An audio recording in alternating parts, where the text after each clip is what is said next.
আসসালামু আলাইকুম। আজকের ভিডিওটি এইচএসসি পরীক্ষার জন্য রচনা লেখার নিয়ম, সমস্যা জাতীয় রচনা। সমস্যা জাতীয় রচনা একটি শিখলেই কিন্তু সব লিখতে পারবা। তো দেখো একটি আমি রচনা দিচ্ছি, একটা দিয়ে কিন্তু সব লিখতে পারবা। সমস্যা জাতীয় রচনা, এই যে এইখানে দেখো কি লিখতে পারবা? বাংলাদেশের জনসংখ্যা সমস্যা, বাংলাদেশের বেকার সমস্যা, বাংলাদেশের যানজট সমস্যা, সম্প্রতি বন্যা, সিলেটের বন্যা, দ্রব্যমূল্যের ঊর্ধ্বগতি, লোডশেডিং, করোনা ভাইরাস, ইভটিজিং, সাম্প্রতিক বন্যা, হরতাল, তারপরে ইন্টারনেটে আসক্তি, জলবায়ু পরিবর্তন, সড়ক দুর্ঘটনা, বায়ু দূষণ, পরিবেশ দূষণ, মাদকাসক্তি। তো এখানে আরও আছে জনসংখ্যা সমস্যা, এইডস, শিশুশ্রম, দুর্নীতি, ধূমপান, গ্রিনহাউস, সন্ত্রাসবাদ, পানি দূষণ, শব্দ দূষণ, নিরক্ষরতা, আর্সেনিক দূষণ, তো ফেসবুকের খারাপ প্রভাব। এখানে যাই থাকুক আরও অনেকগুলাই আছে। তো দেখো আমি প্রায় অনেকগুলাই দিছি। তো এই সবগুলাই কিন্তু আমরা একটি ফরম্যাটে লিখতে পারব। ফরম্যাটটি দেখো, ফরম্যাটটা দেওয়ার আগেই কিন্তু আমি পয়েন্টগুলো দিচ্ছি সুন্দর মতো। দেখো তোমাদের যেহেতু রচনাতে 20 নাম্বার, তাহলে প্যারা করতে হবে বেশি, ঠিক আছে, পয়েন্ট দিতে হবে বেশি। তো আমি সেগুলো সংকেত দিয়ে উল্লেখ করলাম। তোমাদের অবশ্যই রচনাতে ভূমিকা থাকতে হবে। আর এখানে অ্যাসেন সমস্যা, তো তোমাদের যে বিষয়টা আসবে সে বিষয়টা এখানে লিখবা। যে বিষয়ে রচনা লিখতে বলবে আর কি, সমস্যা জাতীয়, সে বিষয়টা এখানে লিখে সমস্যা। এখানেও সেম বিষয়টা লিখে সমস্যার তীব্রতা, অতিরিক্ত জনসংখ্যা, শিক্ষা দীক্ষার অভাব, আইন শৃঙ্খলার অবনতি, সুষ্ঠু পরিকল্পনার অভাব, কারিগরি জ্ঞানের অভাব, অসাধু লোকের সিন্ডিকেট, জনগণের অসচেতনতা, দেশপ্রেমের অভাব, অ্যাসেন সমস্যার সমাধান। অ্যাসেন বলতে ওই যে তোমাদের যে বিষয়টা আসবে পরীক্ষার মধ্যে সে বিষয়টা এখানে লিখবা। জনগণের সচেতনতা, শিক্ষক বুদ্ধিজীবীদের ভূমিকা, ছাত্রছাত্রীদের ভূমিকা, অভিভাবকদের মতামত, তারপরে সরকারের পদক্ষেপ, উপসংহার। তাহলে এগুলো হচ্ছে রচনার পয়েন্ট। দেখো যেহেতু 20 নাম্বার, তাহলে অবশ্যই তোমাদের রচনার পয়েন্টগুলো সুন্দর মতো শিখে দেন পরীক্ষার হলে এই পয়েন্টগুলো অ্যাপ্লাই করতে হবে। খুবই সহজ, দুই একবার পড়লেই কিন্তু তোমাদের মুখস্থ হয়ে যাবে। তো এখন দেখো রচনার ফরম্যাট। এই যে অ্যাসেন, এখানে রচনার নামটি সুন্দর করে লিখে দেব, যে রচনাটি আসবে। তাহলে এখানে ভূমিকা, আমি কিন্তু সবগুলো পড়ে শোনাচ্ছি না, আমি মূল জিনিসটাই বলে দিচ্ছি। তোমরা এখানে ভূমিকা লিখবা, ভূমিকা লিখে এই যে এটা একটা প্যারা, এই যে এই জিনিসগুলো তোমরা হুবহু লিখে দেবা, ঠিক আছে। আর এক লাইন ফাঁক রেখে তোমরা আরেকটা পয়েন্ট শুরু করবা। এখানে এই যে তোমাদের যেই বিষয়টা আসবে সেই বিষয়টা এখানে লিখবা, সমস্যা, তারপরে এখানে বিষয়টা লিখবা, আর এইটা হুবহু লিখে দেবা, ঠিক আছে। এটা একটা প্যারা, তার মানে এখানে কয়টা প্যারা হলো, এক পেজে 2টা প্যারা, ঠিক আছে।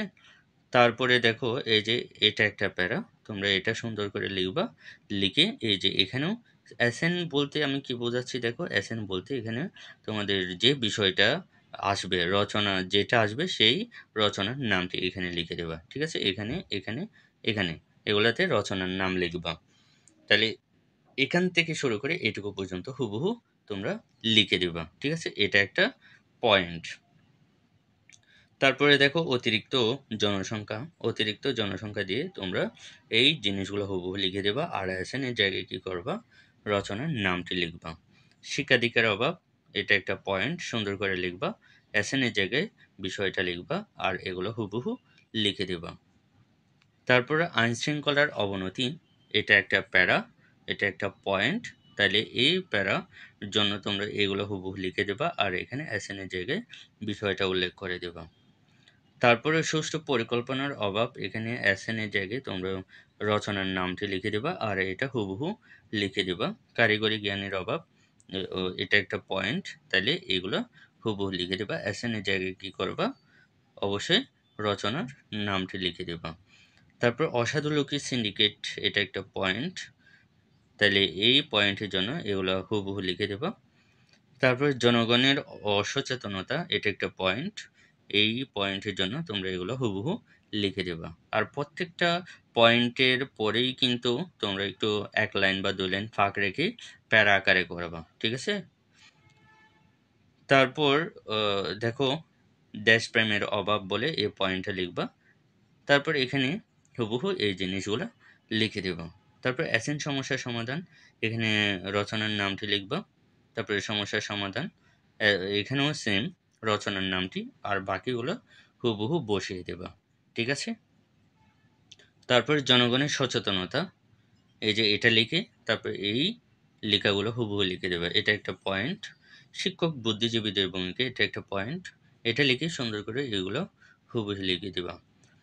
তারপর ছাত্রছাত্রীদের ভূমিকা, এটা লিখে এটা একটা পয়েন্ট, তাহলে এগুলো হুবহু লিখে দেবা। অভিভাবকদের মতামত, এই পয়েন্টটা লিখে এগুলো হুবহু লিখে দেবা। তারপর সরকারের পদক্ষেপ, এই পয়েন্টটা লিখে এগুলো হুবহু লিখে দেবা। আর উপসংহার লিখে এগুলো হুবহু লিখে দেবা। তবে এসএনের জায়গায় কি করতে হবে, এসএনের জায়গায় তোমাদের অবশ্যই যেই রচনাটি আসবে সেই রচনাটি এখানে বসিয়ে দেবা। ঠিক আছে? আর এটা হচ্ছে সমস্যা জাতীয় রচনা। তো তোমাদের সমস্যা জাতীয় রচনা খুবই গুরুত্বপূর্ণ। তো এই রচনাটি অবশ্যই ভালো করে দেখে রাখবা, এবং আমি যেভাবে দেখিয়ে দিছি প্রত্যেকটা পয়েন্ট তোমরা সুন্দর করে প্যারা আকারে আকারে লিখবা। এই যে যেমন এখানে 2টা প্যারা খুব সুন্দর করে, আর 2টা পয়েন্ট দেখতেও অনেক সুন্দর লাগে।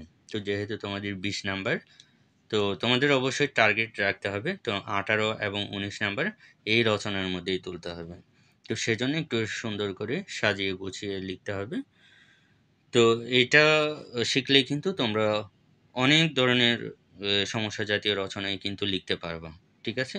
তো এটাই হচ্ছে আজকের ভিডিও। ভিডিওটি ভালো লাগলে অবশ্যই লাইক, কমেন্ট, শেয়ার করবে। সম্পূর্ণ ভিডিওটি দেখার জন্য অসংখ্য ধন্যবাদ। আসসালামু আলাইকুম।